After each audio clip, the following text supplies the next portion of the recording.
Hello students, turning point চ্যানেলে তোমাদেরকে স্বাগত। শুরু করছি এখনকার ক্লাস, ইতিহাসের ক্লাস, এবং এটি একটি ইতিহাসের র্যাপিড টেস্ট মতো ক্লাসটা চলবে। অনেকগুলি প্রশ্ন তোমাদের সামনে নিয়ে এসেছি, প্রত্যেকটা প্রশ্নই কিন্তু এমসিকিউ আকারে রয়েছে। চলো শুরু করি ক্লাসটি।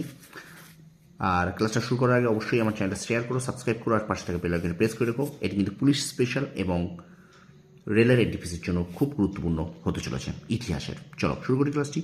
প্রথম প্রশ্ন দেখো, বলছে হর্ষঙ্ক বংশের প্রথম শাসক ছিলেন।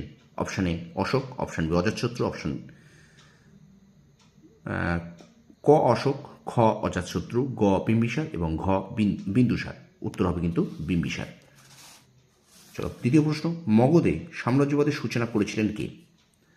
উত্তর দেখতে পাচ্ছ, মগধে সাম্রাজ্যবাদের সূচনা করেছিলেন কিন্তু বিম্বিসার। ঠিক আছে,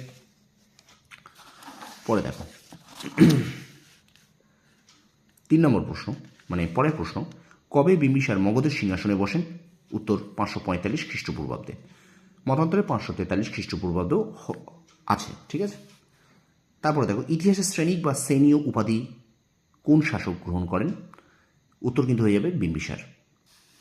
পরের প্রশ্ন, প্রাচীন ভারতের লিচ্ছবি রাজ চেতকের নেতৃত্বে অজাতশত্রুর বিরুদ্ধে সংগ্রামে অবতীর্ণ হয়েছিল কয়টি গণরাজ্য? 36টি। দেখো ভীষণ গুরুত্বপূর্ণ প্রশ্ন এবং একটু অন্য ধরনের প্রশ্ন।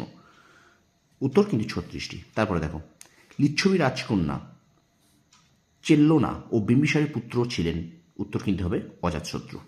তারপর প্রশ্ন, কত খ্রিস্টাব্দে অজাতশত্রু সিংহাসনে বসেন? 493 খ্রিস্টপূর্বাব্দে। পরের প্রশ্ন, অজাতশত্রু কোন উপাধি লাভ করেছিলেন? উত্তর হয়ে যাবে কুনিক, বা কুনিক যদি বলে কোন রাজার উপাধি, তাহলে কিন্তু হয়ে যাবে উত্তর অজাতশত্রু। ভিডিওটা ভালো লাগলে অবশ্যই চ্যানেলটা সাবস্ক্রাইব করো, শেয়ার করো, পাশে থাকবে বেল আইকনে প্রেস করে রেখো। তারপর দেখো অজাতশত্রু কোন অস্ত্রের সাহায্যে লিচ্ছবি মল্ল কাশী কৌশলের জোটের উপর আক্রমণ হেনেছিলেন? উত্তর কিন্তু হয়ে যাবে রথমুসল ও মহাশিলাকণ্টক। তারপরে প্রশ্ন, অজাতশত্রুর পুত্র ছিল নাম কিন্তু উদয়ীন। অজাতশত্রুর পুত্রের নাম কিন্তু উদয়ীন। পরের প্রশ্ন, পাটলিপুত্র নগরের প্রতিষ্ঠাতা কাকে বলা হয়? এটা কিন্তু উদয়ীন হবে। কেউ উদয়ী বলে, কেউ বা উদয়ীনও বলে, তোমরা বলতে পারো।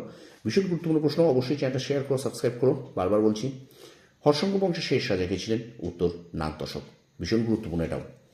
নাগ দশকের মন্ত্রী কে ছিলেন? দেখতে পাচ্ছ, নাগ দশকের মন্ত্রী কে ছিলেন? উত্তর কিন্তু হয়ে যাবে শিশুনাগ। তারপরে প্রশ্ন, শিশুনাগ বংশের প্রতিষ্ঠাতা? শিশুনাগ, এটা শৈশুনাগ আছে, শৈশুনাগ হয়, শিশুনাগ হয়। ঠিক আছে, তারপর দেখো কালাশোক বা কাকবর্ণ কোন বংশের সম্রাট ছিলেন? উত্তর হয়ে কিন্তু শৈশুনাগ বা শিশুনাগ। নন্দ বংশের প্রতিষ্ঠাতা কে ছিলেন? নন্দ বংশের প্রতিষ্ঠাতা কিন্তু ছিলেন মহাপদ্মনন্দ। খুব গুরুত্বপূর্ণ প্রশ্ন, তোমরা অবশ্যই প্রশ্নগুলোকে খুব মন দিয়ে দেখো, যে কোনো সরকারি চাকরি পরীক্ষার জন্য ভীষণ উপযোগী। তারপরে প্রশ্ন দেখো, মহাপদ্মনন্দ এবং তার 8 জন পুত্র মিলে নন্দবংশের মোট 9 জন রাজা ছিলেন, যাদের মধ্যে একত্রকে বলা হয় নবনন্দ। যাদের একত্রে কি বলা হতো? না নবনন্দ। ঠিক আছে, আচ্ছা, মহাপদ্মনন্দকে কি নামে অভিহিত করা হতো বলে জানা যায়? না উগ্রসেন। এখানে প্রশ্ন আসতে পারে উগ্রসেন কাকে বলা হয়, সেটা কিন্তু উত্তর হয়ে যাবে মহাপদ্মনন্দ। স্টুডেন্টস, এই ছিল প্রশ্ন। অনেকগুলি প্রশ্ন তোমাদের সামনে তুলে ধরেছি। ভিডিওটা ভালো লাগলে অবশ্যই চ্যানেলটা শেয়ার করো, সাবস্ক্রাইব করো, আর পাশে থাকা বেল আইকনে প্রেস করে রেখো। তোমরা সফল হও, তোমাদের সাফল্য কামনা করি। ধন্যবাদ।